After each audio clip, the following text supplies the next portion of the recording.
Okay, hey everybody, welcome to the Forward Motion Business Show. I'm Professor Ken, And I'm Professor Paul Marino. and here we are today. I think this is, believe it or not, episode number 20. So we're celebrating our 20th episode. So, and today we have it's a Paula Marsola, right? Paula Marsola.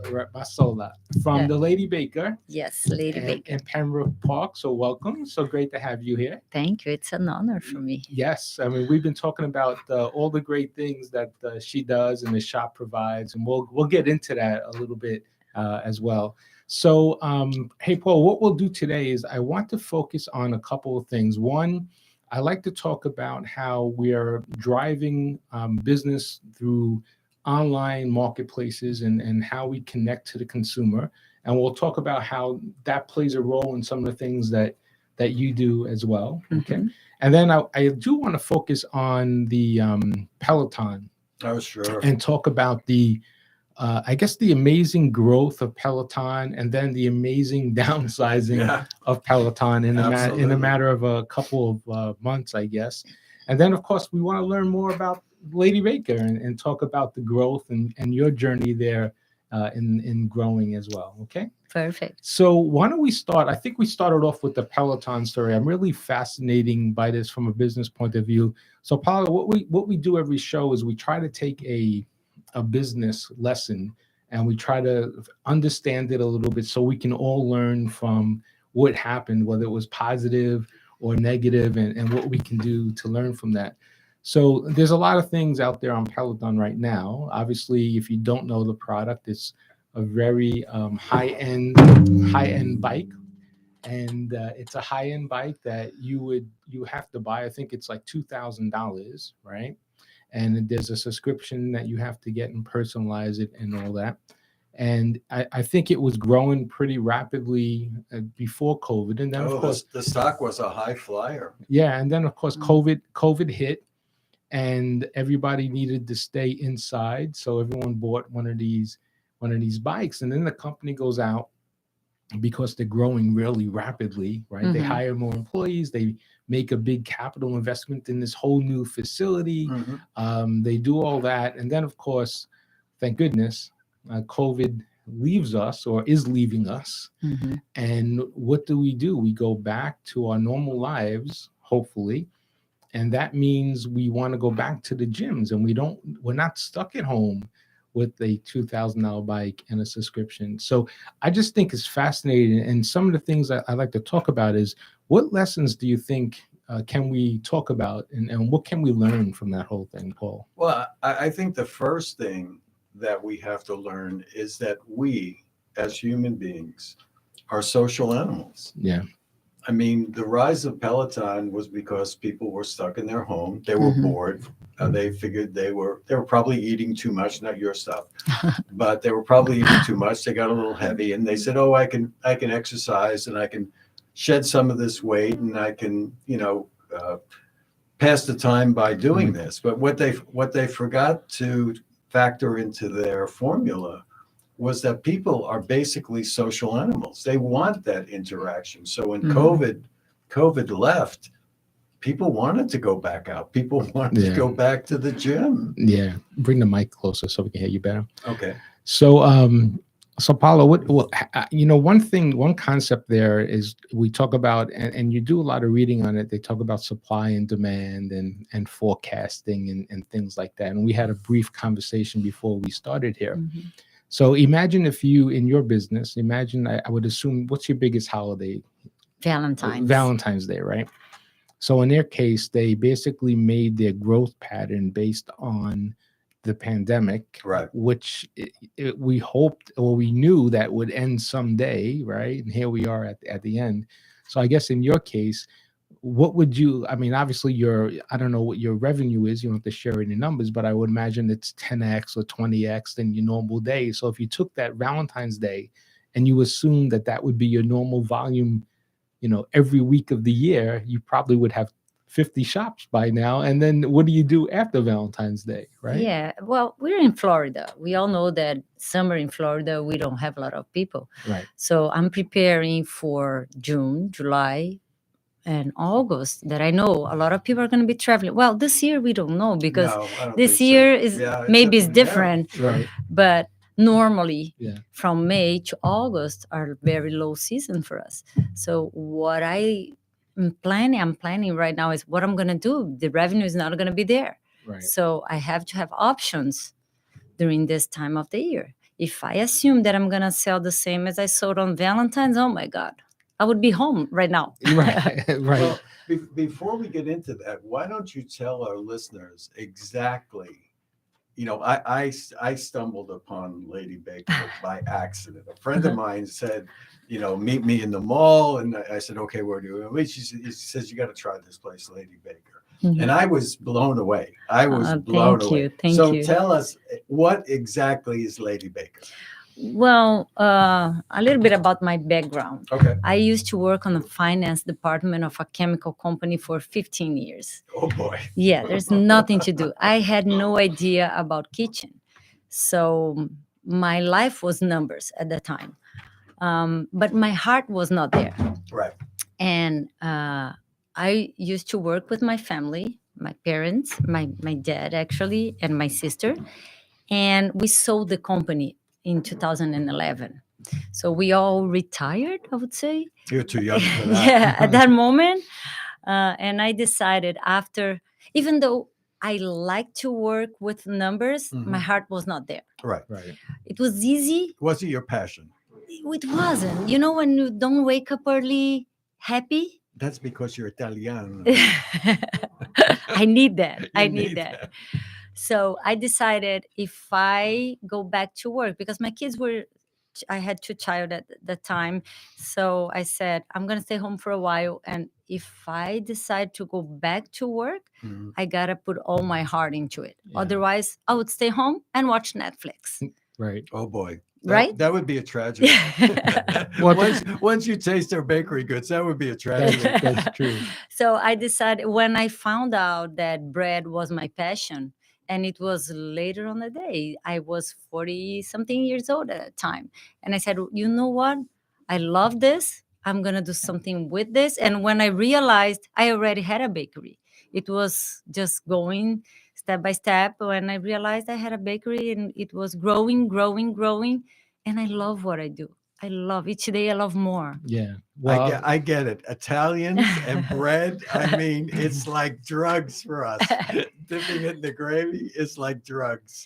And actually, bread for me always had a different meaning because my dad, he's a chemical engineer, and he Right. used to bake breads for us just for the family, for fun, for hobby. Mhm. And he used to give to us bread. And I have this image in my head that he's giving me the bread with a tablecloth that he just baked. And that means love. Right. That's Yeah. not about the bread. Right. That's about what you're receiving from him, Right. what he's giving to you. And that was amazing.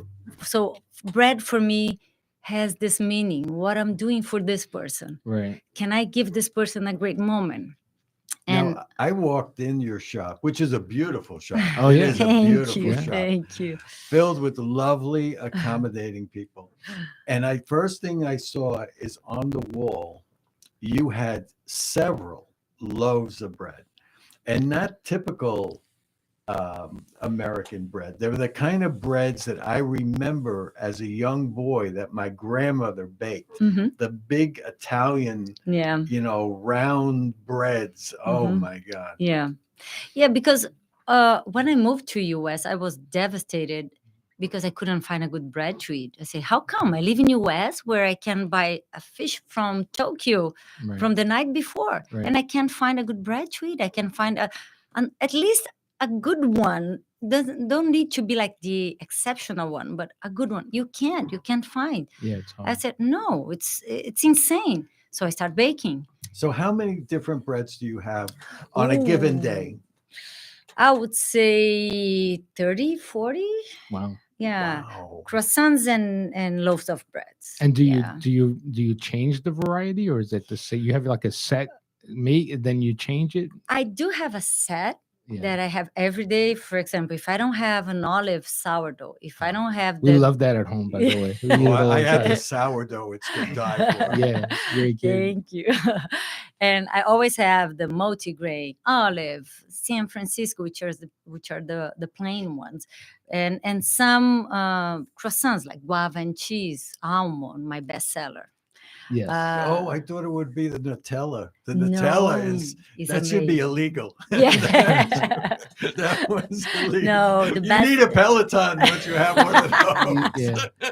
Or you can go out and run. You can go out and rent. Well, if they'll still be in business in the next 2 years, we'll see. Yeah, no, almond is my bestseller. But I love to do something different. Like last week, I came up with this new pistachio croissant, and I'm Yeah. so excited about it. Oh wow! And- I can't wait to have it in the store. And it sell.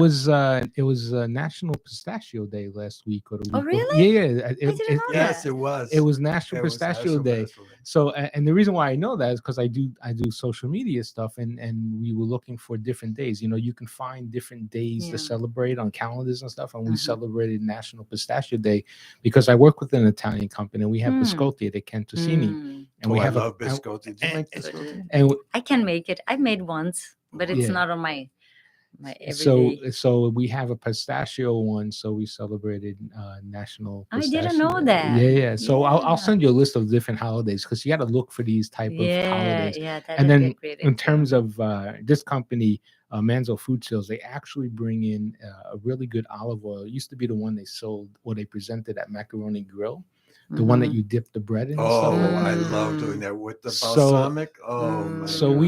we take your bread and we dip it into that olive oil. Oh, It's that's like, amazing. it's heaven. Yeah, I'll make sure we get you a bottle Oh, or that two. would be wonderful. So just wrapping up this Peloton thought, Mhm. and you see how it all ties together. And I think you stated it best. You cannot build your business on your seasonality or your peak, right? Mhm. It wouldn't make sense for you as a bake shop. It wouldn't make sense. It shouldn't have made sense for Peloton. Well, you have to know your customers. Well, yeah, and then that's exactly right. And then how do you think about the limitation of it though?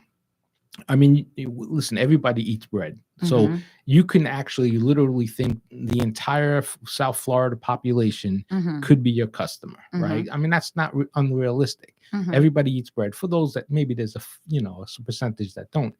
But then the question is, as a marketer, how many people are going to afford a $2,000 bike and spend the $50 a month on the app to get the bike? And then, as you mentioned, Paul, you have to personalize it to yourself. Yeah. So I can't even jump on my wife's bike if I wanted to. I guess I could if I customize it or something like that. So the way I see it is that the market is very limited, right? It's finite. There's only X amount of people that would be able to buy that product. So Mhm. when you had all these new customers coming in because of COVID, someone that normally probably wouldn't buy one of these things, and then all of a sudden now they're leaving you. So it was just an interesting scenario, and how one of the lessons I think we can take from that is you don't build a business off of your seasonality. Of course not. Your seasonality has to be your profits. You Well- take the profits from that and go on to vacation with that Yeah, seasonality. You don't yeah. build a business on it though. I think they had another issue that they couldn't address. You see, the Peloton bike is a hidden asset. So I buy it, it's in my house. So the people who sold it to me have very little interaction with me once I have their product. So they don't know if I love it. They don't know if I hate it. They don't know what I like about it or what I don't like about it. I had a very interesting experience in your bakery. I went in and I had a quiche. If anybody goes there, have the quiche. The quiche is Well, it sounds like we need to try a little bit of everything though. So More I'm- than happy to have Yes, that. exactly. I'm having the quiche, and I'm ordering different stuff. Some stuff I want to eat there, some stuff I want to take home. And the young lady comes up to me and I says, "Well, do you have coffee?" She says, "Oh yeah, we have several different coffees. What would you like?" So I ordered a cup of coffee, but she came to my table no less than 3 or 4 times and said, "How's the quiche? Is it warm enough for you? Do you like it? Mhm. How's the coffee? Can I get you anything?" So Mhm. she was getting instant feedback from everything I Mhm. liked. And then I said to her, this stuff is great. I'd like to take some home to my family. Mhm. What would you like? What can I make for you? Can I slice the bread for you? Mhm. So there was a lot of interaction Yeah. about Mhm. what I liked and what I didn't like, because you make two different kinds of quiche. You had a vegetable and then you had a The- cheese Yes. type. So you have a lot of different products, but the feedback was instantaneous. Right. Mhm. And when I called back the next day or this week to ask her to be on the show, Mhm. the young lady says, "Oh, I remember you. You're the professor who came in." Right. Peloton didn't have that. They sold a bike, they installed it, and they never talked to And that's anyone it. again. Yeah. Yeah. And that's important, and it's so great that you do that, as a local business owner. And obviously there's some training involved there, I would imagine. Yeah. Some coaching and things of that nature, which is great. That as an owner, that you should be proud of your team, because that's what you want them to do, right? So that's great. And I think you're right, Paul. The key right now too, and this sort of moves us into the next part of our conversation, which is the new marketing that we have now. And I use new marketing, meaning, so I've been marketing for 30 years, mostly consumer products, all kinds of different things. And we used to call it traditional marketing. Traditional marketing, let's say, used to be your postcards and maybe Mhm. your flyers or your TV, your radios. And nowadays, of course, everything is online and everything is digital. It's hard to have a successful business if you're not Not there. Exactly. And the one thing that's interesting that you mentioned about the knowing what the customer wants, getting that instant feedback. Right. We're starting to see that online now as well. So there's something that's called omni-channel marketing, and it's finding the path to purchase, how a consumer comes in and says, "Oh, like we'll use your shop," and I don't know exactly the ins and outs, but Mhm. if I had to think about the path to purchase, is if you're walking by, you may smell the bread and say, bread. "Oh, that smells pretty good," and then go in, assuming you never been there before. Mhm. Or maybe we follow you online and you Mhm. announce this new pistachio Mhm. croissant or bread coming out, and say, "Oh, that's pretty good. I got to go check that out." And you put limited time only this Mhm. weekend and things like that. Or maybe someone refers someone to you, and so now the business owner, the marketer, has to know how you got to me and how I can get to you and keep you informed and things like that's the new way we need to market today. Well, I'll tell you what happened to me. I walked by that shop and I saw that bread in the window, and I was a goner. I was a dead duck, because me and bread, Italians and bread, I forget it. know. It's fatal. Then you walk in and she has this glass case there and chocolate chip cookies, muffins, croissants. I mean, and then you look up on the wall and there's all these breads there. I mean, it's sensory overload. Yeah, my idea was to create a business where I can have my customers coming in and feeling at home, Mm. or take my customer to a new experience. For example, if you go there, it reminded you your grandmother, right? Yes. I get that so much. You have no idea how many people come in and tell me, "Oh, Paula, I remind my grandmother. I remind my mom. Mm. Oh, I feel that I'm in Italy. I Yeah. feel that I'm in France." Yeah. And that's the idea. If you can take someone from this part here, where you are in Pembroke Pines, and take them or to the childhood, Oh, or yeah. to Right. another place, or these memories come, it's amazing. It is. And that's interesting too, because the concept that we need to practice now, it's the experience, right? It's the Mhm. experience. So think about Disney. What does Disney market? What does Disney sell? The Mhm. experience. They sell the experience. So if you remember way back when Starbucks was this big up and coming, store, and everyone needed to go to Starbucks and things like that. The coffee is horrible, by the way. I'm not a Mhm. Starbucks drinker. But what did they sell? What did they market? They marketed the experience, and Experience. that's the connection. So that's so valuable. Oh, she brought me right back to my childhood. I agree with you. There were so many times that the bread that I bought was subpar. It's mushy. It's Mhm. not crunchy. It's fatty. It's Mhm. doughy. It's yuck. Mhm. Her bread is my grandmother's. It's It's my amazing. grandmother's. I mean, I'm Yeah. telling you, it's the crust is, I mean, the crust is crust. Right. You know? It tastes That's- good. and my goal when I have my employees with me and I train them is I always tell them you have to go to all the tables and talk to all the customers They because do. we can change the experience. Yeah. If you got a vegetable quiche and it was cold, Well, that's they not asked a me. good.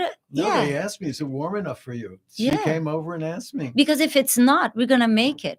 Or Mm. if you don't like, I don't mind. I'll change the bread for you. I'll give you another one because my idea is to give you an experience. It's not about the bread.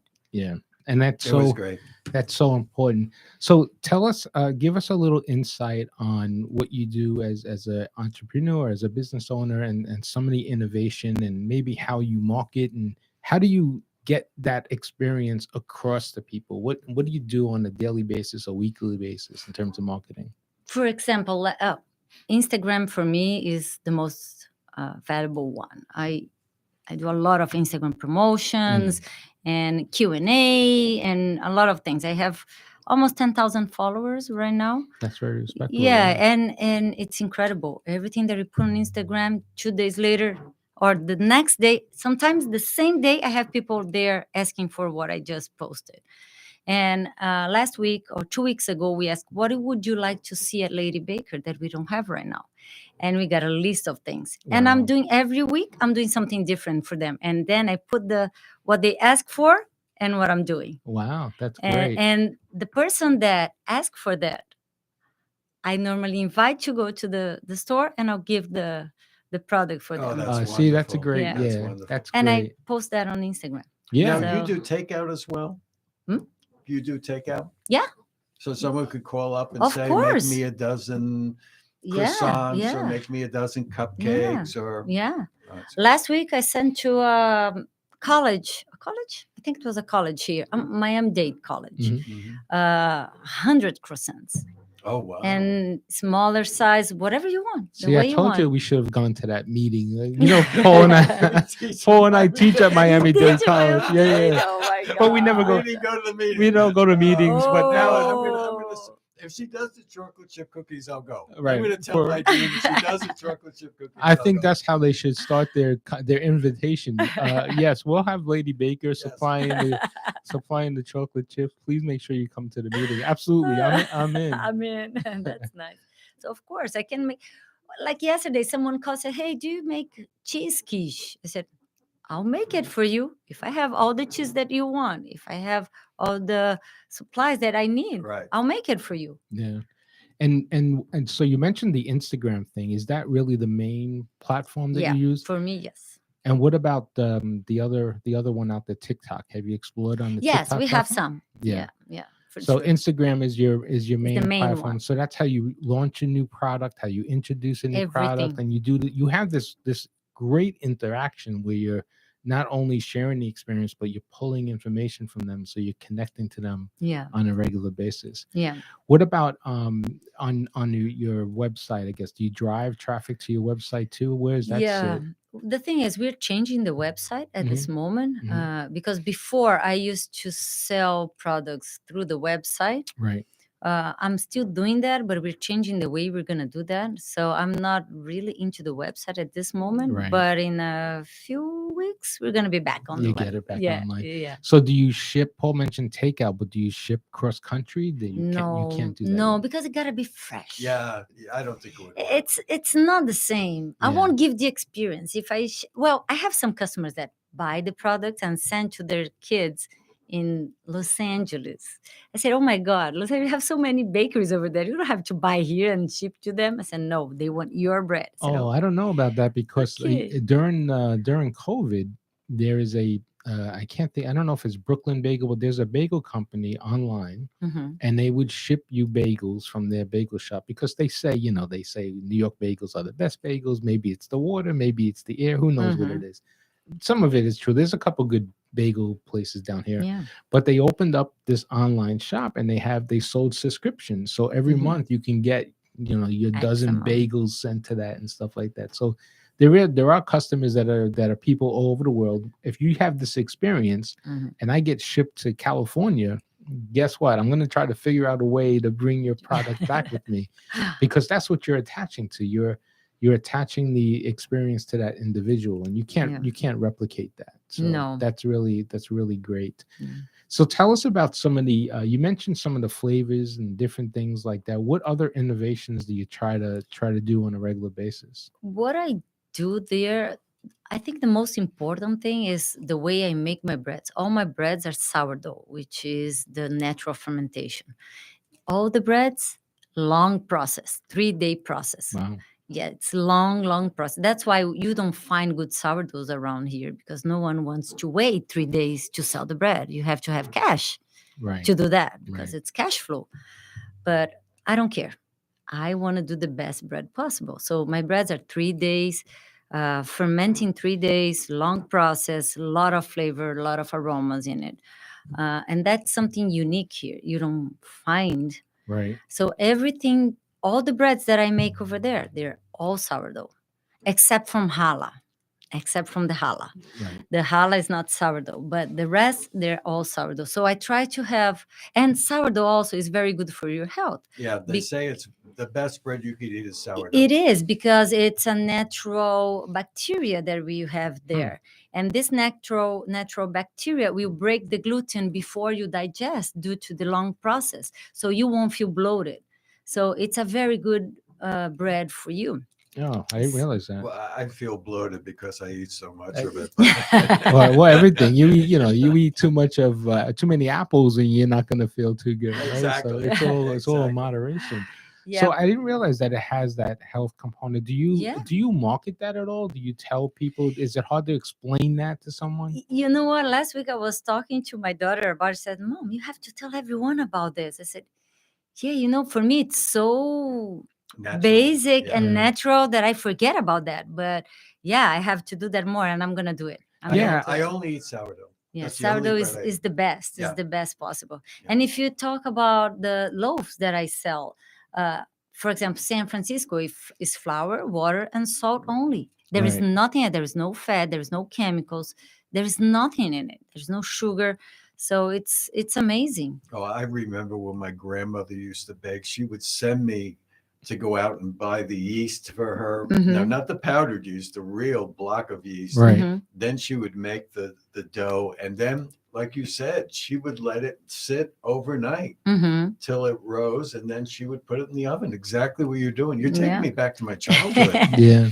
Yeah, that's the idea. Well, that's because you have the you expressed it earlier. It's the love, and Passion. you're trying Passion. right, the passion that you're Mhm. trying to get. Italians are passionate. We're passionate people. So you're not rushing. You're not rushing the product. You're definitely going for quality over quantity. Oh, yeah. Right? And that's important. Yeah. And I think that's what separates any business from another business. If you can find quality over quantity, and I'm sure you can probably sell 10 times the amount that you sell now if you figured out a way to speed up the process, Oh, yeah. change the process, but then you wouldn't be as successful as you are, because then you become like everybody else and you're not Yeah. separating yourself. Yeah, right? because if you want a cheap croissant, if you want something that is fast, go to Costco. Right. You have 12 croissants for $4, Yeah, and right. that's it.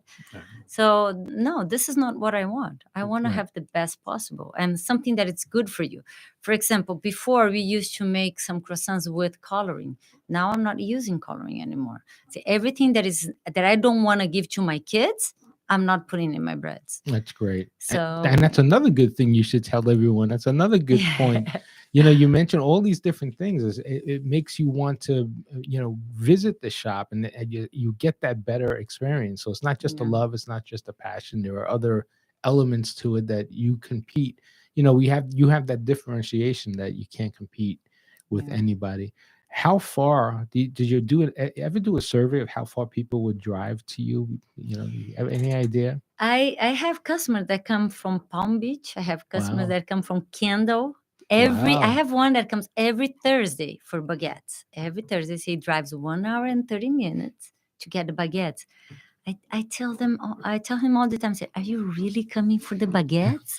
He said, yes. Oh my God, I have to give you something else because I'm so honored to Right. have someone driving 1 hour and a half to get a baguette. I'm from Miami Lakes, and the moment I told my wife about the quiche, she said, "When are you taking me?" You have to It's a take her. great place to go for breakfast. You have Yeah. seating outside. Yeah. It's lovely. You have Yeah. seating inside. Mhm. It's a wonderful place to go for breakfast and Yeah. have a quiche and a piece of bread. And you're talking about the quiche. The quiche, for example, is something that when I was thinking about if we should do quiche or not, how we're going to do something different. So what I did, I opened a croissant dough and I put the quiche inside. So it's different. Yeah. the That's It's young, really, flaky. the young lady who brought me my heated quiche said to me, "Wait until you taste the crust." And I said, "Well, what's so special about it?" She said, "It's actually croissant crust." Yeah, oh, that's it even is. got to be better. Oh, it It was is. to die for. So I always try to do something different. If you Mhm. want to have a quiche, our quiche is going to be different. Yeah. If you want to have a good slice of bread, ours is going to be different. Yeah. And I always think what is the best ingredient possible to put in this bread, and I buy it. Even today, the supplier called me and said, Paula, are you really going to keep buying this butter for your croissant? You're the only one buying. I said, I don't care. I don't care. Even if I have to charge more for the croissant, but if it's the best croissant, I don't care. Right. That's great. Were you having any supply issues during the pandemic when we opened up? Because there's a lot of different supply issues out there now. Well, during pandemic for me was a different story. Yeah. I opened my first store in January of 2020. Wow. And in March, we had to close. Yeah. That's horrible. Yeah. You were right next to, you were right on the main drag, weren't you? I was On I was in main the same street. I was in the same street that I am right now. I was sharing a space with a cupcake place. Mm. That's where I I started. saw you next to, what's that big restaurant right on the main street? Cheesecake. You were next to Cheesecake. Yes. That's when I first saw your store. Yeah. That was my second store, I would say, Okay. because I started with a cupcake place in January of 2020, Mhm. and in March I had to close because pandemic. Right. But I never stopped. When we realized that we had to close, so we have nothing to do. We have to close. So what I'm gonna do? Everybody's gonna continue to eat. So I increased my deliveries.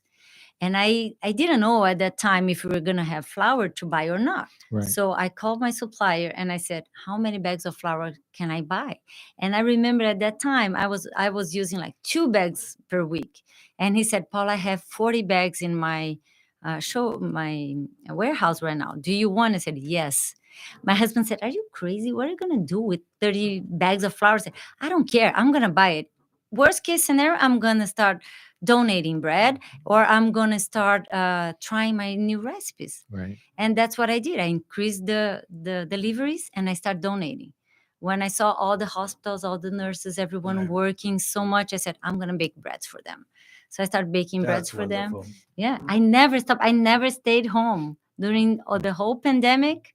I was talking to my daughter 2 days ago and she said, Mom, you never stayed home. I said, never, not one day. Right. That's, And that's exciting. So Yeah. what would you say if you had to share your learnings from getting through COVID? Paul and I just had a conversation a couple of weeks about that at the show. Now that I'm going to say it, right, that we're out of COVID, it seems that way. What lesson could you share with other entrepreneurs and about going through that we're going to call it a crisis, right? Unexpected crisis. you need to be open and you need to have another plan. Mm. Okay, if something happened and you're going to turn right, but on the right side is not okay, you have to turn left. You have no option. So how are you going to do that? So you have to stay open and think about what are the options? Yeah. What can I do? And don't get stuck to something that you get in mind. For example, if I had in mind that I was not going to do deliveries anymore at that time, I would be dead by now. Yeah. And I said, no, I have to go back to deliveries. I have to go back to do what I was doing, and I'm going to increase and I'm going to make it different right now. So it's an opportunity.